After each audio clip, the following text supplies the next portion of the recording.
All right. Would like to welcome back to the show some of Michigan's finest alumni, actors, comedians, host of the Nosebleeds with the Sklar brothers. Their IMDb page just reads like a list of every show in American history. It's the Sklar brothers, Jason and Randy. Thanks for taking the time today, gentlemen. Thanks, Jared, Andrew. Good to be with you guys. Not that much going on. So it's a little weird that we're coming on the show right now. It's been a very quiet couple of weeks for Michigan. Right. That's what we were thinking. So obviously we wanted to talk about Celine Dion. This could be her potential farewell tour. So we wanted to get your thoughts on that. So let's do quick 20 on that and get out. I don't know why'd she marry her manager? I mean, let's get into that. I mean, let's get in. You know who's been terrible to her? Tony Petiti. See, I brought it back. This guy's unfair. Let's go. This is what they do. All right. I want to start on the field, though, where Michigan has obliterated all comers by an average margin of 31.5 points. So let's start with the good. We'll obviously get into all of it. But of all the teams you've watched during your times as ball knowers, ball watchers, where does this team rank as far as the most complete team that you've seen at Michigan? So we've been watching since like the 80s. Like we kind of got in when we weren't going to the school, but like thinking about schools, we're kind of, I would say, mid 80s. So like we remember Harbaugh on the team and remember those teams and always kind of loved Michigan, and then went to school 90 to 94. So saw Desmond, saw Elvis, saw those teams, and every single one of those teams were good.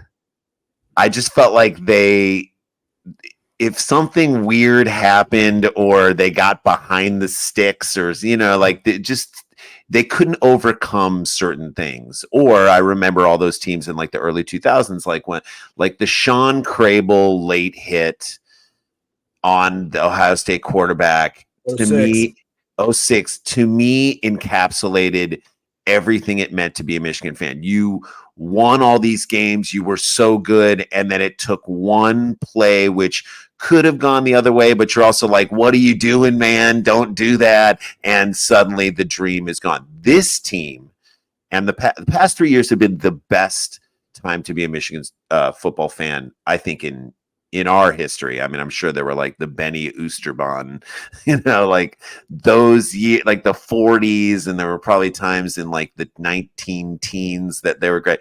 This is the most fun I've ever had watching a team, and I love us. I'm like, okay, so no Jim Harbaugh on the sideline. Let's go destroy this team. Like, you're not going to have Jim Harbaugh against Ryan Day. Even better. Let's like get that dude fired.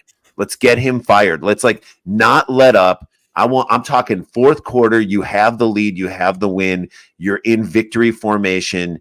You fake like you take a knee, drop back, flea flicker, and just like pull out every stop to just make that dude cry and drain his beard dye. Right, Jay?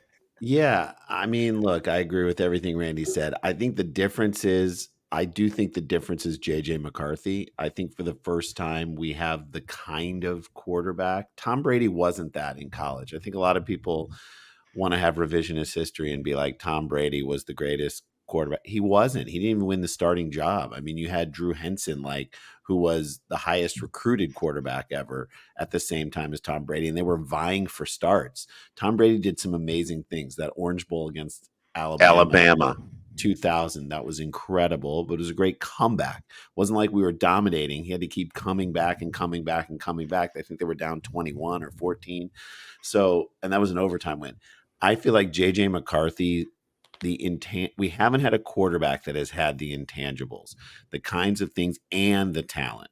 So Brian Griese was all intangibles, and you had an amazing defense that year. I would argue that our defense this year is pretty close to that defense, if not maybe deeper in certain areas.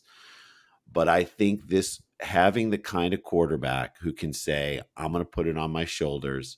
I mean, like even in this last game, even though he didn't pass against Penn State, that 13-yard rush on a 3rd and 11 by him, like that he came around the end, and it was like, that's something that Tom Brady couldn't do. That's something that Chad Henne couldn't do. That's something that Brian Griese couldn't do. I mean, I'm thinking of all the great that fourth down run play where he puts his foot in he's rolling out to pass, and you're like, we need him to make a play. How many times have you guys watched Michigan before where like that pass falls short and then we're at the mercy of whatever happens coming back the other way?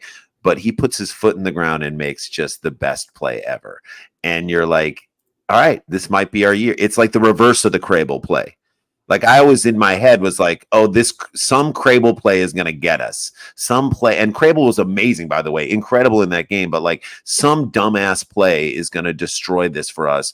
Whereas now I watch it and I'm like, I can't wait to see what he's going to do to help lift us, which speaks to what Jay said. And on top of that, sorry to keep going. You asked a very quick, open-ended question, and now we won't stop talking. Keep going. I think there is it's not all on his shoulders, and that's what's kind of beautiful is what you saw. For example, like to me, one of the most impressive plays of the game was when they're closing it out and Blake Corum needs to get that first down, and he, in a game where it was like impossible to gain a yard here and there, he blows through the line and gets you 8 or 9 yards, and we've got the first down, and then we can go into victory formation. And that sort of like multiple guys, Randy and I say this, like they have owners' mentalities. Like we've had for a long time in Michigan, just a bunch of employees, but now you have like 10 or 12 guys on this team who have owners' mentalities. Like, I'm going to be the one who has to do all this. I'm putting it on my shoulders. I'm not trusting anyone else to do this. This is on my back. And when you have a bunch of guys like that, then they will all step up in certain moments and you'll win games where you don't have your coach and you're on the road and you're in a hostile environment and you don't pass the ball once in the second half, except for a, pass interference call. So that's what I think. The game just felt like such a statement from Michigan. So everything that happened on Friday with the suspension coming mid-flight, the just lingering thought, could he coach, could he not coach, and finally being cited about 90 minutes before the game. The 32 runs consecutively, which is something crazy to say, just felt like a deliberate statement. It felt like the Big Lebowski, like Sharon Moore was going to look in the camera and be like, do you see what happens, Tony? This is what happens when you suspend our head coach. Right. So it felt like such a statement. But like to the point of having JJ McCarthy, this team can do it in different ways and send messages different. You didn't need him to be the guy, and he was more than happy to set back and just hand the ball off. And I think that is so rare for a Heisman contending quarterback to do. Yeah, I mean, it's like, and you look at other Heisman contending quarterbacks, and you're like, Caleb Williams might not win another game this year. It's like, exactly. I mean, Bo Nix, I do believe that if Oregon up and beats Washington, which they very much could in a Pac-12 championship game, he'll win the Heisman. There's just no question. That dude is incredible. He's got an unbelievable offense. Same with Penix. Yeah, if it goes the other way, Penix wins. I mean, those two guys, I think, just because of what they need to do that. But I would argue that Michigan is a more complete team. Like I would argue that we have had less like Washington had trouble with Arizona. Not to say Arizona is a good team. Washington had trouble with some other teams. You're like, you guys gotta. This isn't as dominant of a team as we thought it would be. And so and Oregon lost to Washington. So you're kind of like, this team has done so many great things, and they're fun to root for. I love rooting for this team. Like Jay said, I mean, like. There's old, and it's not like everybody's going to graduate and it's over. I mean, yes, you'll probably lose Donovan Edwards, although I don't think he should go. I mean, Donovan Edwards can't be Caleb Houston, bro. You can't do it. Like, you can't Houston your way into the pros, because not to bleed this into a basketball discussion, but like that has crippled our team on the court the last few years. And I think we finally got it right.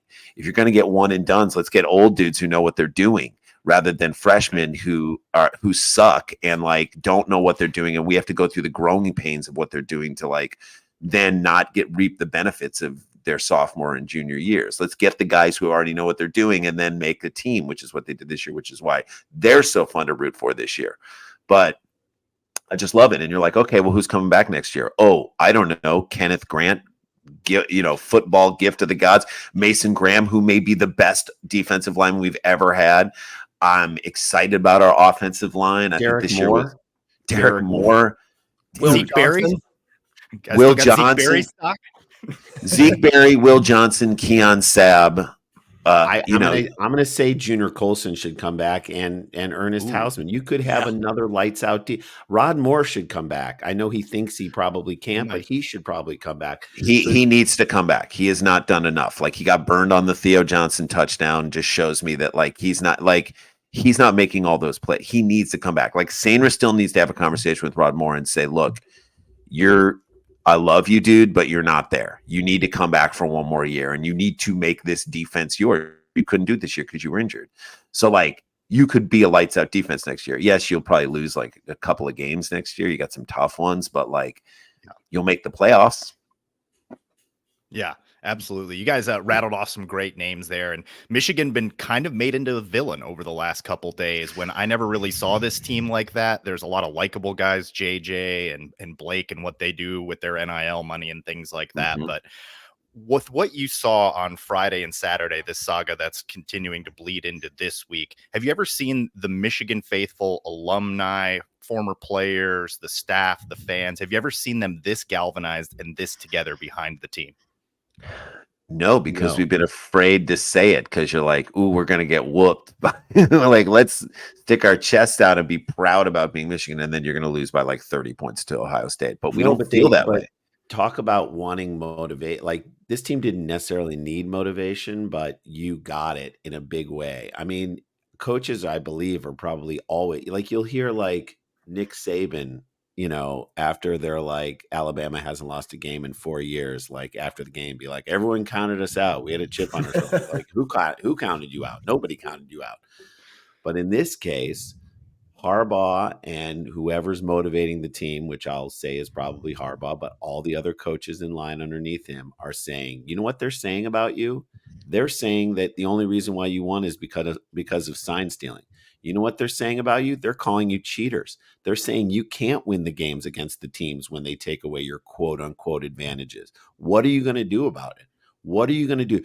They don't know you've been in the weight room since January, pounding it out. They don't know that you've been working harder than you've ever worked in your entire life. They don't respect you. So you got to go make them respect you. Even just having that motivational quiver or Arrow in the quiver. You have a single focus, single-minded. It's a very easy message to convey to your team. They don't respect you. And it's believable now because now you have the proof. The league doesn't respect you. The other teams don't respect you. I mean, what the Big Ten did is insane. Yeah. I cannot believe that in this day and age, it looks so bad for them. It looks like you have a personal vendetta. Okay, so now we have this like document going around that's saying that Michigan signs were shared last year with Purdue by Rutgers and by Ohio State. That is an actual document that coaches vetted the signs and sent them to another to prep another team against you. So all of your BS about player safety, it means nothing. Like if you don't care about what Michigan, like if they knew the signs, you're not worried about Michigan player safety. You're not going to now go after them and suspend them the exact same way. It's just, it feels like it's against Jim Harbaugh in this way. And people love to hate Jim Harbaugh. That's what happens. But still, it's like, you can't do that. You can't be a legit organization and do that. Sorry, Andrew. Oh, you're good. Could Tony Petitti, though, secretly be the ingredient that puts this team over the top? Because you think about the last 2 years, like 2021 was magical. Maybe it was just a little too much, too fast in the playoff. Georgia was a powerhouse. Last year, though, 13-0, moving in, should have beaten TCU in that game. Some costly mistakes, really some self-inflicted wounds, limited the team. But now you have this guy. You have a villain. You have a singular force to go against, to drive you to bed. He's counting you out. This is why you got to keep the foot on the neck. So could he secretly be the guy that puts him over the top? I think he could, even just for the moment of him having to hand over the Big Ten trophy Oh, my God. on the podium. I mean, what do you hand him a letter that says we're resigning from we're leaving the Big Ten? I'll take that from you and you take this. This is the Big Ten. You stand up on that podium with him next to you and you say, we had a lot of people who tried to stand in our way and make our season harder, including this clown right here next to me. This punk tried this to ass hat right here. Yeah, no, I mean, yeah, no, like, I mean, I definitely think that will be, if you can do that. Now, we have to win at Maryland this weekend. I believe in our team. Like we were saying before, I believe that this team will figure out a way. I believe JJ. Now, if we were a Jaden Davis-led team next year without Blake Corum, without Donovan Edwards, without, Trevor Keegan, without Zach Zinter, I would say, okay, I'd be worried about going into this Maryland game with all this stuff going on if that were the case. I'd be worried. I'm like, Talia's great and they actually could run you up. I don't know. I just don't know what's going to happen. However, I do think that this team with the personnel and the people they have, that like they're going to go in and handle business. And then you got to beat Ohio State and you got to beat them bad and you got to win the Big Ten. And then I think Harbaugh comes back unless the NCAA says he can't participate, which they may try and finish their investigation for the first time in history, finish it quickly. They may come back and say he can't, but we have like 90 days to respond to the thing. Allegations yet. Yeah. So once allegations come, we have 90 days to respond, which means nothing can happen in that period of time. So the Big Ten has no jurisdiction over what you do in the playoffs. I think what happened in the playoffs last year is that we got incredibly unlucky. And that has always been the narrative of Michigan. You're going to, whatever mistake happens, Jared, like a interception, both interceptions turn into pick sixes. That's awful. Those are huge mistakes. Those are 9-point turnarounds when you think about it. How about the call that he wasn't in the end zone when Roman Wilson bobbled the ball and then was in the end zone? If that's a touchdown. Egregious. They even spotted the ball wrong on that play. They spotted it 2 yards further back after the Rodmore interception. That 2 yards would have been the difference. I know. And so you say to yourself, we got jobbed in the worst possible ways, and we did it to ourselves in the worst possible way. Like, there's 21 points right there. We were a team that was probably 14 points better than TCU, and TCU played out of their minds. Yeah. And we just made mistakes. And DJ Turner took a terrible angle on an out route, and that was the end of that. And so, like, we made mistakes that weren't characteristic of us. And then during the game, we played terribly. And I would argue that TCU probably knew what we were calling. They probably had an idea. There's no human way. And by the way, we didn't then turn around and launch an investigation on TCU. We said we needed to be better about changing our stuff up. The coaches weren't great that game. JJ had his worst game ever. Yeah. And mistakes that happened, the refs made a mistake, and the mistakes that happened against us, we should have been in the final. Now, we probably would have lost to Georgia because I just think they were a better team than us. But this year, I'm not sure. If you get in there this year and you can win your first game, if you can win that first game, I feel more like I don't know what the outcome of the championship game would be because I believe Georgia will be there. Yeah, I agree with a lot of what you're saying. There's some great points, and you kind of already alluded to where you're going on this, but we've seen a couple games now without Jim Harbaugh, with Sharon Moore filling in. I really like what you said about the ownership. You've got a bunch of owners on the team there as well. What kind of difference does Harbaugh make? I think you already said you think we can beat Ohio State without Harbaugh. Can we go on a playoff run without Harbaugh? What is the difference that you see of a Harbaugh-led team or maybe a Sharon Moore-led team? So I think one of the main differences is just a division of labor. Like, it's a logistical difference. I think having Sharon Moore there to just focus on the O-line and who knows? Like, Sharon, if Harbaugh's there and Sharon's there, maybe they can, during the game, scheme up ways to chop Robinson or whatever, like get on the side and kind of like slow down the ends to where maybe we are passing a little bit more. I'm not saying that's the answer. We still won and we did what we needed to do, but it seemed like decisions were made that were much less nuanced because you had a guy doing 3 jobs.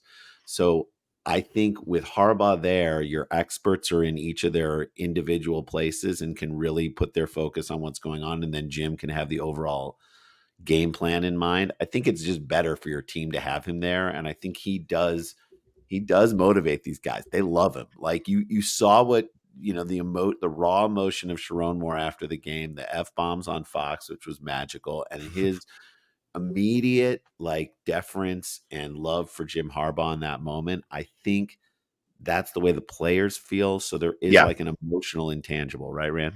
I agree. And I think he is just one of the greatest coaches of all time. He is, as far as coaching goes, he's done it on the highest level. He almost won a Super Bowl, came down to just a couple of plays, and it was against his one play. It was against his brother. He took a quarterback in Colin Kaepernick and turned him into a Super Bowl quarterback and turned him into an unbelievable quarterback. He took all of Mike Singletary's players and turned them into a team that was like 6-10 and turned them into a division playoff team. I mean, he's that good of a coach. He went to San Diego State and made them great. He went to Stanford and took Stanford, which had been nothing and nothing for years and years, and turned them into a powerhouse enough that even when he left for years, Stanford was considered. And when Stanford beats a team like they won this year and won a big game, they beat Colorado, and you're like, didn't they beat USC? I mean, Stanford was like, you say to yourself,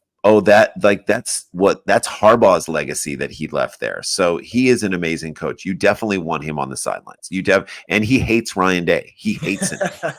Me too. Like he hates him, and like it's fun to see him hate. Like I want a Jim Schwartz series, like slap him so hard that you slap the PI out of his brother, back slap on him, like I put it on him in a way that is just annoying. And, it's like, it's Jason. I want to go to one of your early points first about like that game, about like talking about Chop Robinson and making the difference there. And it's like Sharon Moore's offensive line coach. And when you're a head coach, you can't just walk over to the offensive line. You got to be out there controlling everything and getting your plays ready for the next series. I think that's places you're going to find it out. But also there was no time to prepare. So like he couldn't have Mike Hart or somebody step in to be head coach and watch the field while he goes and talks to his guys. So I think that could be the one thing that could like hinder them a little bit. But now they have time to prepare, which I think could make all the difference for the big games down the stretch. Absolutely. And you would say, okay, Jesse Minter, you head coach the team for a brief period of time. Mike Hart, you head coach the team for a quarter. Jay Harbaugh, you head coach the team. So what I think they might do, which would be smart, is throughout the week, Jim divides all of the responsibilities of the head coach to those four guys, not just one. So yeah, Sharon's the interim head coach for sure, but you want, if there is something that needs to be fixed on the line, all right, Jesse Minter, you pick up and take over this, or Mike Hart, you handle this, or hey, Mike, you do more of the play calling. I think they'll figure out a way to do it because they're Michigan. And like you said, they are so motivated. And again, I love this team. I remember we're St. Louis Cardinals fans. And I just remember like years ago, Michael Waka, when he was a rookie, Jay, when was he a rookie in like 13 or 14? I think it was in our World Series run in 13 that we didn't win. Maybe it was 11, but I think it was 13. I remember this kid when he was, I never liked to watch our team play defense. I just never liked to watch the Cardinals in the field. It's just too nerve-wracking. A hit could have happened and whatnot. Yeah. And I just remember watching, just for the first time, loving watching our guy pitch. I'm like, this dude's going to smoke everybody, and I'm here for all of it. I'm here for every single guy looking silly on the other. That's the way I feel about this Michigan team. I'm here for them in the difficult moments because, back to what you said at the beginning, Jared, I love this team. I love this team more than anything. Like, this team I love more than maybe any team in the history of Michigan football. Wow. Well said, gentlemen. That is a good place to close it out. Any final closing thoughts on this Michigan team, this Michigan season, predictions, anything you guys want to get out there? Jay? Yeah, I mean, I would say that we need to take moments and appreciate what we're living through right now. And these are the good times. Right. Andrew, you're so right. It's like, these are the good times, and we need to all say it to each other out loud. Say like, yeah, we're going through some weird stuff now, and the Big Ten has it out for us, and the NCAA doesn't like Jim Harbaugh, and they're going to make it difficult on us. And like, this is BS that just a bunch of coaches don't like a guy and they could like drum up something, and now you're into this. Yes, there were mistakes that were made, but let's let the thing play itself out to figure out how big they were.